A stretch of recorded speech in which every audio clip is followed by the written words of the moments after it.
اللهم صل على محمد وعلى آل محمد كما تحب وترضى. بسم الله الرحمن الرحيم. عن أبي هريرة عن النبي صلى الله عليه وسلم قال: أوقد على النار 1000 سنة حتى احمرت، ثم أوقد عليها 1000 سنة حتى ابيضت، ثم أوقد عليها 1000 سنة حتى اسودت، فهي سوداء مظلمة. اللہ تو محفوظ فرما، اللہ تو محفوظ. حضرت ابو ہریرہ رضی اللہ تعالیٰ عنہ سے روایت ہے، نبی کریم صلی اللہ علیہ وآلہ وسلم نے ارشاد فرمایا، اللہ تبارک و تعالیٰ نے جہنم کی آگ کو بھڑکایا 1000 سال تک، یہاں تک کہ وہ سرخ ہو گئی. پھر 1000 سال تک اس کو بھڑکایا گیا یہاں تک کہ وہ سفید ہو گئی. پھر 1000 سال تک اس کو بھڑکایا گیا یہاں تک کہ وہ سیاہ ہو گئی، اور اس وقت وہ سخت سیاہ ہے. رسول اللہ صلی اللہ علیہ وآلہ وسلم نے ارشاد فرمایا کہ رمضان المبارک کا پہلا عشرہ جو ہے وہ رحمت ہے، دوسرا عشرہ مغفرت کا ہے، اور تیسرا عشرہ آگ سے آزادی کا ہے. ابھی تیسرا عشرہ اور رمضان المبارک کے چند گنتی کے دن باقی رہ چکے ہیں. شیخ الاسلام حضرت مولانا مفتی تقی عثمانی صاحب اطال اللہ بقاءہ نے فرمایا کہ پورے سال میں رمضان کا مہینہ سب سے زیادہ افضل، پھر رمضان کے 30 دنوں میں آخری 10 دن پہلے 20 دنوں سے زیادہ افضل اور اہمیت کے حامل، اس لیے کہ یہ جو آخری 10 دن ہیں یہ جہنم سے چھٹکارے کے. اب عظیم ترین دن ان کو قرار دیا گیا جو جہنم سے چھٹکارے کے. اور اللہ تبارک و تعالی ارشاد فرماتے ہیں کہ تبارک الذی نزل الفرقان علی عبدہ لیکون للعالمین نذیرا. اللہ تبارک و تعالی نے قرآن کو نازل کرنے کی، قرآن کو اتارنے کی جو وجہ بیان فرمائی وہ یہ فرمائی تاکہ لوگ اس سے ڈر جائیں، لوگوں کے دلوں میں خوف پیدا ہو جائے، لوگ جہنم سے ڈرنے والے بن جائیں. معلوم ہوا کہ جہنم کسی بہت بڑی بلا کا نام ہے، جہنم کسی غیر معمولی چیز کا نام ہے. ایک مرتبہ صحابہ کرام رضی اللہ تعالی عنہ مجمعین مسجد نبوی میں بیٹھے آپس میں گفتگو کر رہے تھے، تو کسی بات پر صحابہ ہنس پڑے اور اتنا ہنسے کہ ان کی آواز اونچی ہو گئی ہنسنے کی. رسول اللہ صلی اللہ علیہ وآلہ وسلم اپنے حجرے سے باہر تشریف لائے اور آپ نے فرمایا کہ جس جہنم کو میں دیکھ آیا ہوں اگر تم اس کو دیکھ لیتے تو تم ہنسنا بھول جاتے. حضور نے فرمایا کہ جہنم کی آگ کو اللہ تبارک و تعالی نے 1000 سال تک بھڑکایا، اس کا رنگ سرخ ہو گیا. پھر 1000 سال تک اس کو بھڑکایا، اس کا رنگ سفید ہو گیا. پھر 1000 سال تک اللہ تبارک و تعالی نے اس کو بھڑکایا تو اس کا رنگ سیاہ ہو گیا، اور اس وقت وہ سخت سیاہ رنگ میں ہے. رسول اللہ صلی اللہ علیہ وآلہ وسلم جب معراج سے واپس تشریف لائے تو آپ صلی اللہ علیہ وآلہ وسلم نے جہنم کے احوال بیان فرمائے.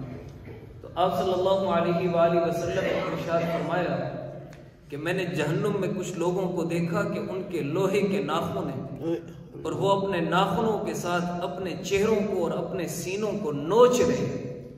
کچھ لوگوں کو دیکھا کہ جہنم کے اندر فرشتے ایک بڑی پتھر کی چٹان اٹھا کر ان کے سر میں مارتے ہیں اور ان لوگوں کا سر قیمہ ہو جاتا ہے. وہ چٹان دور جا کے گرتی ہے، فرشتے جا کر چٹان کو اٹھاتے ہیں، اس کا سر واپس اپنی جگہ پہ آ جاتا ہے، فرشتے پھر چٹان مارتے ہیں. اسی طرح سے کچھ لوگوں کو حضور نے فرمایا کہ میں نے دیکھا کہ ان کی زبانوں کو کینچیوں سے کاٹا جا رہا تھا. کچھ لوگوں کو دیکھا کہ رسول اللہ صلی اللہ علیہ وسلم نے ارشاد فرمایا کہ ان کے پیٹ پہاڑ کی طرح بڑے تھے اور ان کے پیٹ کے اندر بچھو اور سانپ چل رہے تھے. رسول اللہ صلی اللہ علیہ وسلم نے ارشاد فرمایا کہ کچھ عورتوں کو میں نے دیکھا کہ ان کو بالوں کے بل لٹکا کر جہنم میں سینکا جا رہا تھا۔ اس طرح کی ہولناک چیزیں رسول اللہ صلی اللہ علیہ وآلہ وسلم نے بیان فرمائی اور اس سے امت کو بچنے کا کہا، تاکہ امت ایسے اعمال سے بچ جائے جو اعمال جہنم والے ہیں، جو اعمال جہنم میں لے کے جانے والے ہیں۔ ایک اللہ والے کا ذکر آتا ہے کہ ان کی عادت مبارکہ یہ تھی کہ وہ چراغ جلا لیتے، پھر اس کے قریب جا کر اپنی انگلی چراغ کی لو پہ رکھتے، پھر کچھ لمحوں کے بعد، سیکنڈ کے بعد وہ اپنے ہاتھ کو پیچھے کھینچ لیتے، پھر کہتے استغفر اللہ، میں برداشت نہیں کر سکتا۔ کسی نے وجہ پوچھی کہ حضرت کیا وجہ ہے، یہ آپ کیا کرتے ہیں؟ انہوں نے فرمایا کہ رسول اللہ صلی اللہ علیہ وسلم کا فرمان ہے کہ یہ جو جہنم دنیا کی آگ ہے، جہنم کی آگ کا یہ 70واں حصہ ہے، جہنم کی آگ اس سے زیادہ شدید ہے، اور جب دنیا کے لوگوں کو جہنم کے لوگوں کو جہنم سے نکال کر دنیا کی آگ میں ڈالا جائے گا تو ان کو نیند آ جائے گی، اس آگ کے اندر وہ راحت محسوس کریں گے۔ تو فرمایا کہ جب میرا نفس مجھے گناہوں پہ آمادہ کرتا ہے، میری طبیعت چاہتی ہے کہ میں گناہ کروں، تو میں اس چراغ کی لو کے اوپر انگلی رکھتا ہوں، پھر میں اپنے آپ کو مخاطب کر کے کہتا ہوں کہ اس آگ کو برداشت کر سکتے ہو؟ میرا نفس مجھے جواب دیتا ہے کہ میں برداشت نہیں کر سکتا، پھر میں اس کو کہتا ہوں کہ گناہوں سے بھی باز آ جا۔ رسول اللہ صلی اللہ علیہ وآلہ وسلم نے ارشاد فرمایا کہ اللہ تبارک و تعالی اپنے بندے کی توبہ کے انتظار میں رہتے ہیں۔ اللہ تبارک و تعالی ہر آن، ہر گھڑی، ہر لحظہ، ہر دن اس انتظار میں ہوتے ہیں، منتظر ہوتے ہیں کہ کب میرے بندے میرے پاس آ جائیں گے، کب میرے بندے مجھ سے توبہ کر لیں گے، مجھ سے صلح کر لیں گے۔ اللہ تبارک و تعالی اپنے بندوں کے انتظار میں رہتے ہیں۔ ایک اللہ والے کا مجذوب کا واقعہ آتا ہے کہ وہ بازار میں بیٹھے زاروں قطار رو رہے تھے۔ کسی نے پوچھا کہ آپ کیوں روتے ہیں، آپ کو کیا تکلیف ہے، کیا پریشانی، کیا دکھ ہے؟ انہوں نے کہا کہ اللہ اور اس کی مخلوق لڑ گئے ہیں، میں دونوں کے اندر صلح کرا رہا ہوں۔ پوچھنے والے نے پوچھا کہ پھر کس نتیجے پہ پہنچے ہو؟ اس نے کہا کہ اللہ تبارک و تعالی راضی ہونے کے لیے تیار ہے۔ اللہ تعالیٰ مانتے ہیں، مخلوق نہیں مانتی، بندے راضی نہیں ہوتے، بندے اس حقیر اور گندی دنیا کے پیچھے اور اپنی خواہشات کے پیچھے لگے ہوئے۔ پھر کچھ عرصے کے بعد اسی مجذوب کو قبرستان کے اندر دیکھا گیا، پھر اس کی وہی کیفیت، وہ زار و قطار رو رہا تھا اور چلا رہا تھا۔ اس سے پھر کسی نے پوچھا کہ بابا کیوں روتے ہو، کیا پریشانی ہے؟ اس نے کہا کہ اللہ اور اس کے بندے لڑے ہوئے ہیں، میں صلح کرا رہا ہوں۔ اور کس نتیجے میں پہنچے ہو؟ اس نے کہا کہ اب بندے کہتے ہیں ہم ساری کائنات کے اگر مالک ہو جائیں، ہم ساری کائنات فدیے میں دینے کے لیے تیار ہیں، ہماری اللہ سے صلح کرا دو، ہم ہر شرط ماننے کو تیار ہیں، صلح ہو جائے، اللہ راضی ہو جائے۔ اب اللہ نہیں مانتا، اب بندے تڑپتے ہیں، بے چین ہیں، بے قرار ہیں، لیکن اللہ تبارک و تعالیٰ اب صلح نہیں کرتے۔ معافی کا وقت، توبہ کا وقت اس وقت تک ہے جب تک ہماری سانس چل رہی ہے۔ جب یہ سانس بند ہو گئی، ہماری آنکھیں بند ہوں گئی، سانس رک گئی، اس کے بعد ہمارے پاس کچھ نہیں بچے گا۔ اور کسی آدمی کو اپنی زندگی کا ایک لمحے کا پتہ نہیں۔ کہ اللہ تبارک و تعالیٰ نے ہم سب پر احسان فرمایا، انعام فرمایا کہ اللہ تبارک و تعالیٰ نے ہمیں اپنی زندگیوں میں رمضان دیا، پھر آگ سے آزادی کا عشرہ اور مبارک ترین، مقدس ترین، عظیم ترین راتیں اللہ تبارک و تعالیٰ نے ہمیں نصیب کر دی۔ تو ان راتوں میں، ان دنوں میں جتنا زیادہ ہو سکے ہم اللہ کو منا لیں، کیونکہ ابھی وقت ہے، ابھی سانس ہے، ابھی لوٹ آ میرے گم شدہ۔